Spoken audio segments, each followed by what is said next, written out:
এখন ধর্মনগরে গিয়ে বক্তব্য রাখছেন, এইটাই বলে লাস্ট ফাইট, এইটাই জীবনের শেষ। এই ভাইরাসের সংস্পর্শে আসবেন না, এটা করোনা ভাইরাস থেকেও আরো খারাপ। করোনা হয়েছে, আমরা অ্যান্টিবায়োটিক খেয়েছি, মোদিজি রয়েছেন, মোদিজি আমাদের ভ্যাকসিন দিয়েছেন, আমাদের রক্ষা করেছেন। আর ওই ভাইরাসের সংস্পর্শে আসলে সারা জীবন শেষ হয়ে যাবে। হয় পাগল পাগল হয়ে রাস্তায় ঘুরবেন। আমাদের দলে ছিল এরকম অবস্থা হয়েছে, এদের সংস্পর্শে এসে ওই কলিকাতা দক্ষিণেশ্বরে গিয়ে মাথা নেড়া করে এখন পাগল পাগল হয়ে ঘুরছেন।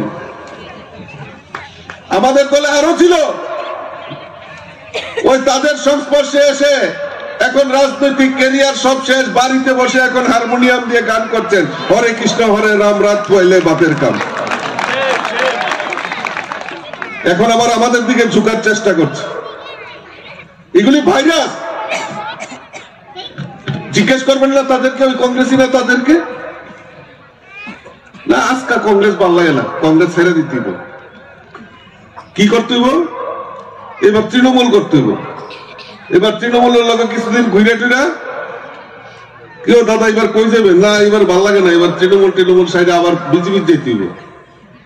আর আবার বিজেপি দাইয়া কিছুদিন ভাল লাগে না, বলে যে না ইয়েনো কাই নাই, কারণ মোদিজি আছে, না খাউঙ্গা না খানে দুঙ্গা। আর সব বোনাস খাইতাম পারতাম না, তো জায়গা আবার কংগ্রেসও গেছে।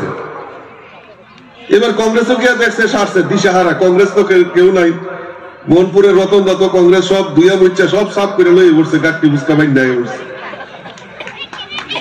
তো এইবার কি করতে হবে? এবার সারছে। এইবার তো তাহলে কংগ্রেসও গিয়েও বেল নাই, এইবার সিপিএম এর লগে আতাত করি। কারণ আগে তো লাভ লয়ে লইতাম, দিল্লিতে দোস্তি, ত্রিপুরাতে কুস্তি। ওই ভাইরাসের সংস্পর্শে আসবেন না কেউ।